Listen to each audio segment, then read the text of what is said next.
ഇന്ന് നമ്മളിവിടെ തയ്യാറാക്കുന്നത് ഉപ്പുമാങ്ങ പാലുകറിയാണ്. അപ്പം ഞാൻ അതിനായിട്ട് ഇവിടെ എടുത്തിരിക്കുന്നത് 4 ഉപ്പുമാങ്ങയാണ്. അപ്പം 4 ഉപ്പുമാങ്ങയ്ക്ക് അരമുറി തേങ്ങയുടെ പാല്, അത് 1-ാം പാലും 2-ാം പാലും കൂടെ കൂട്ടിയെടുത്തിരിക്കുന്നതാണ് ഇത്.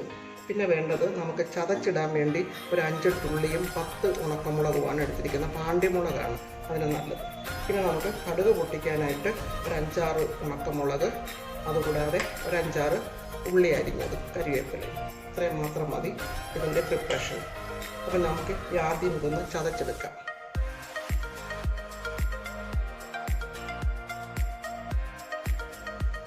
നമ്മൾ മുളകും ഉള്ളിയും കൂടെ ചതച്ചെടുത്തു.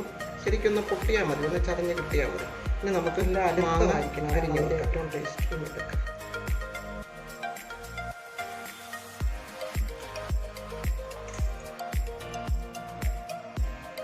ഇത് എളുപ്പത്തിൽ തയ്യാറാക്കാവുന്ന ഒരു കറിയാണ്. എല്ലാ വീട്ടിലും ഉപ്പുമാങ്ങ ഉണ്ടായിരിക്കുമല്ലോ, അപ്പോൾ അത് വെച്ചുകൊണ്ട് ഇനി നമ്മൾ ഈ മുളക് ഇതിനകത്തോട്ടിടും. ചതച്ച് വെച്ച മുളക് അതിനകത്തോട്ടിടുന്നു. പിന്നെ തേങ്ങാപ്പാൽ പിഴിഞ്ഞ് വെച്ചത് അതും നമ്മൾ എടുക്കുക.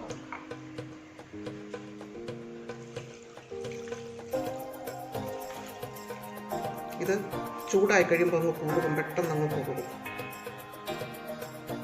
നമുക്കിത് ചൂടാക്കാം.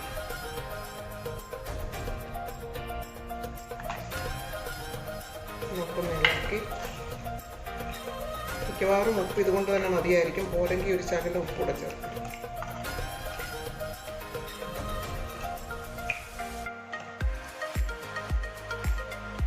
നമുക്ക് ചൂടാക്കാം. ഇനി നമുക്ക് ഗ്യാസ് ഓൺ ചെയ്യാം. വളരെ ടേസ്റ്റി ആയിട്ടുള്ള കറിയാണ്. കുട്ടികൾക്കൊക്കെ വളരെ ഇഷ്ടമായിരിക്കും. പെട്ടെന്ന് പോകും.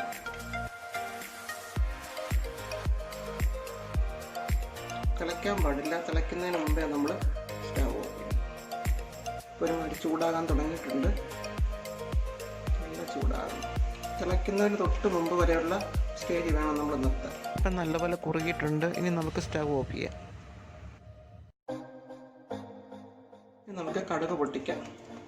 നമുക്ക് എണ്ണ ഒഴിച്ച് ചൂടാക്കാം.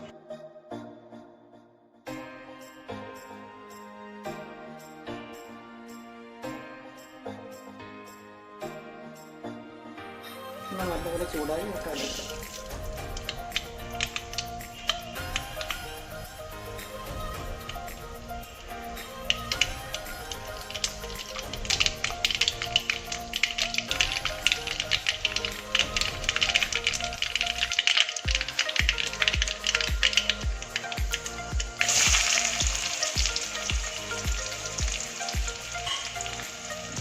ഉള്ളിയിട്ട്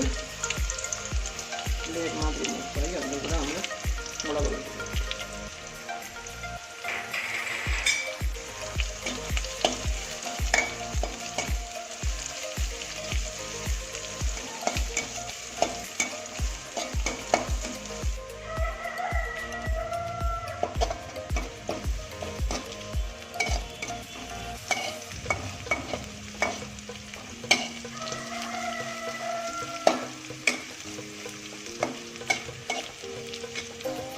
എണ്ണ വേണ്ടവർക്ക് കൂടുതൽ എണ്ണ ഒഴിക്കാം. ഞാൻ തീരെ കുറച്ച് എണ്ണയെ ഉപയോഗിച്ചിട്ടുള്ളൂ. ഉള്ളിയെല്ലാം നല്ലപോലെ മൂത്ത്, മുളക് മൂത്തിട്ടുണ്ട്. നമുക്ക് ഒഴിക്കാം. ഒഴിച്ച് ഉടനെ തന്നെ മൂടി വെക്കാം. ഇപ്പം നമ്മുടെ ഉപ്പുമാങ്ങ പാലുകറി റെഡി. ഇത് ചോറിൻ്റെ കൂടെയൊക്കെ നല്ലൊരു കറിയാണ്, നല്ല ടേസ്റ്റിയാണ്. എല്ലാവരും ഒന്ന് ട്രൈ ചെയ്ത് നോക്കുക. എല്ലാവരും സബ്സ്ക്രൈബ് ചെയ്യാൻ മറക്കല്ലേ.